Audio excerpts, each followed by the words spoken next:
Hey guys, Kev here, and I have a pretty cool slip joint to talk about today. This is the Kunwu knives Grandpa, right?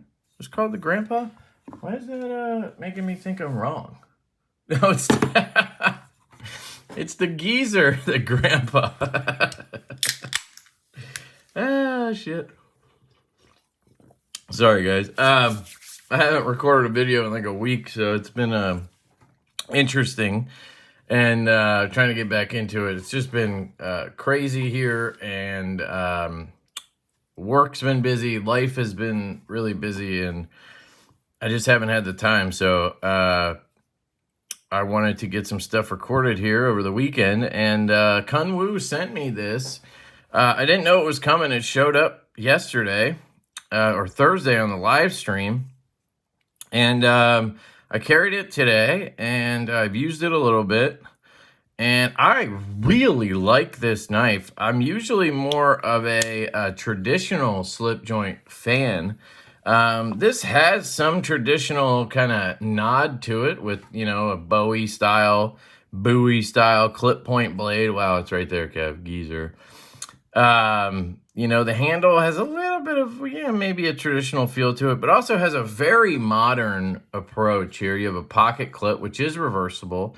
I'm going to talk about that later. I really wish they would have included an extra filler tab, so people like me who don't like pocket clips on slip joints could swap it out, put in another filler tab, and then boom, you could carry it in a slip, and it would feel more traditional like that. So I wish they would have done that, but I did flip it over to lefty carry, and I carried it today. It's a little awkward because, excuse me, it comes out of your pocket like this left-handed, and then I have to kind of rotate it around and do this to operate it, where, you know, a traditional pocket knife, it comes out of my pocket left-handed, and right, I can just pull it out and I have actuation or, you know, flick or whatever I'm going for. With this, you don't have that. You know, right-handed, you would take it out and then it would be kind of ready to go. Maybe it's just the clip in general is a little awkward or unusual, I should say. Maybe not awkward. Let me get this charger out of here, plug it in. But yeah, I think it's really cool. I looked up the versions during that live stream. There's, I think, 4 versions. There's 3 with carbon fibers.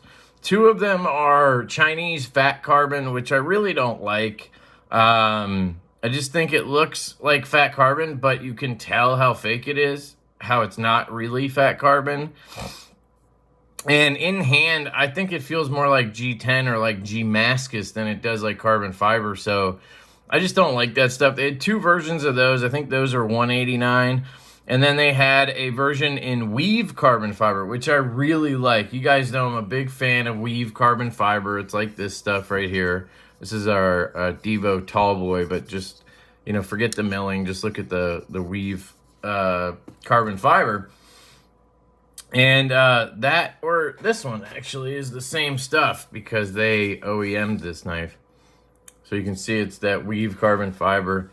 And think, you know, they did it on the Pulsar and the Tau, X-Tau. And that one I think is $179, and those weigh like 2.4 ounces or something like that. This one is titanium with an orange peel. Hopefully you can catch that orange peel texture. Normally not a fan of that, but it looks really good on this one. And then it has this copper infused carbon fiber inlay, which normally, again, is not my favorite, but it looks really good on this example here. Then you have an LMAX blade steel with, it's Kunwu, guys, so you have a really, really good flat grind and a stupidly sharp edge. 60 to 62 HRC on LMAX, which is optimal. And just an excellent overall build quality. Really thin. I measured it at just under 0.4 of an inch. You have a full, obviously, spring here for the back spring, which goes into a flat sort of lanyard hole, which I guess, I don't know if you could, but you might be able to actually use this piece right here is sort of like a little mini scraper or pry bar. I don't know. It's a little goofy in the handle where it gets thicker down here. I don't like that ergonomically that much, but that's really my only gripe with the knife, other than maybe I would like a little bit stronger tension. But they got the walk and talk down so well that it really doesn't bother me. You know, you can have a softer spring and still achieve really good walk and talk. So that's what they did here. I did end up gluing this pivot because it just came loose when I put my driver in there, and I like to make sure my slip joints are locked down. So right now it has 0 play. It is dead nut centered. It has really good walk and talk. And again, 0 blade play, and just very, very well executed. You can see the spring here. It's flush up there. At the half stop, it looks like it's maybe a little proud. Let's see.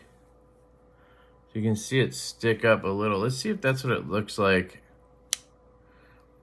normally. No, it's usually a little lower, so it does stick up just slightly at the half stop position. And then in the closed position, it's back to flush. So it's just that half stop / quarter stop that's a little bit off. That's really hard to get right on slip joints, and it's not really the biggest thing in terms of quality for me. I don't know. I know it's a thing with slip joints, but it doesn't bug me really. But I do want to point it out. Some slip joint people might take issue with that. You have T8 here, and then T6 on everything else. I wish those were T8s, but it is what it is. You have this kind of dual fuller setup that I really think is interesting aesthetically.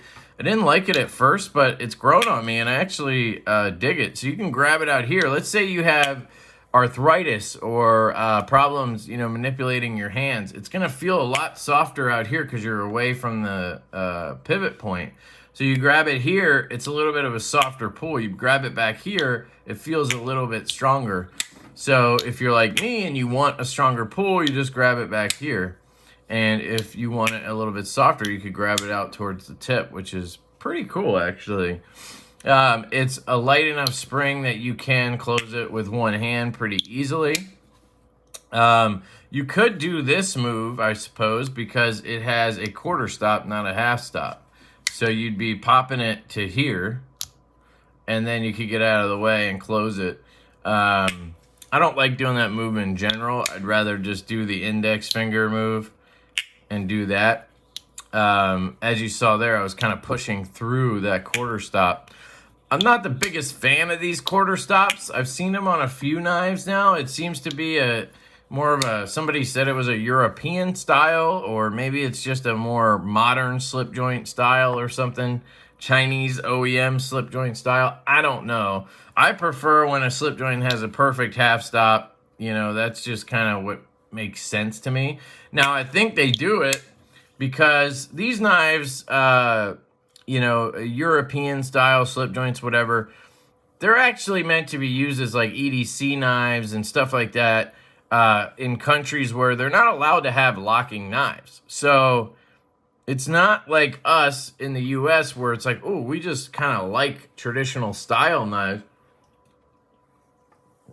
We like using a slip joint or whatever. You know, they rely on these more for work and such like that. So having that quarter stop is a little safer, because if you're gripping this knife like this and it accidentally starts to close, it hits that quarter stop right there, right? Where if you had a half stop, it would come down to here and it might cut you. Where here, it kind of might just tap you, right? If you're down there, at least, it won't cut you.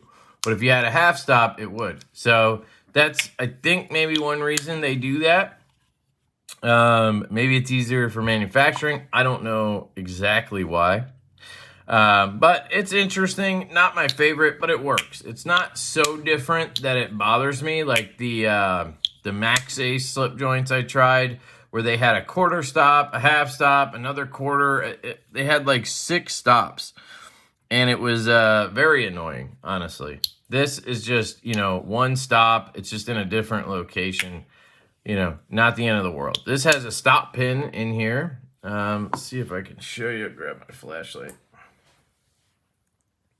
So you can see that stop pin down there so that it cannot over travel, which is nice. Makes manufacturing easier as well, and it's just safer. Honestly, if you're making a slip joint, having the traditional kick style is a little riskier. The clip is good. It's a bit tight. So I will say it's a bit tight, and getting it out of your pocket can be a little bit of a hassle. I've learned I have to grab down here, because if I try to grab it's hard, you don't get enough grip, and you're grabbing the clip. So you're actually tightening it as you're trying to yank it out. So that doesn't work. So I have to kind of just slide my finger under here and give it a little pull, and it'll start coming loose, and then I can grab it out. So it's not the best clip, but it also is super deep carry, which, you know, is interesting for a slip joint. But overall, I think it's a good clip. They've used it for a while. It does stick up a little, but it does not actually bother me in the hand, left-handed, with the clip on the left side. I like the little angles right here because you can climb up onto that and kind of pinch grip it, and it's really smooth and comfortable, and you could do some kitchen type work or, you know, close type stuff, which would be nice. Another nice aspect to this, I think this is where they were going with it, is they have jimping down here and jimping up here, and some people would say that jimping is actually bad because it's going to make you think you can come up here and put your finger here, which if you're cutting through something and you cut through, you could push that blade and close it, right? Well, what I figured out is, I keep seeing this mark. Okay, it's not a chip. It's just tape or something from I cut a box open earlier. What I think I found was the jimping here and here is kind of signifying to put your fingers in those locations. And if you do that, you're actually kind of locking the blade open.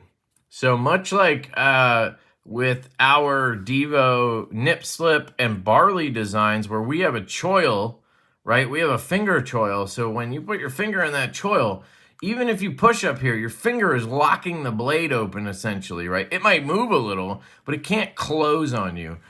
And this has a similar feel to that. If you're kind of putting pressure in both places, it's very hard to have it close on you. It still could come down a little bit more than those other knives I mentioned, but it would be very hard to accidentally close it. If you came through a cut, you would just kind of pop it like that and it would bounce back. So I think that was the idea there. I could be wrong. There's no other viable reason to have jimping in that area other than to tell you to put your finger there, right? And I think that's what that was for. So you could both look at that as a safety issue because you're kind of telling people to climb up there, or you could look at it as a safety feature, which I do, I think. Overall, this knife is really well done, excellently executed, and I have to say, this is my favorite Kunwu knife at this point. I've really enjoyed the Tau 2, I think it was. The Tau. There's a couple other models I really liked. I'm not the biggest fan of the Axis style lock knives they've done because, one, I just don't like spring locks like that. And two, they always have softer springs.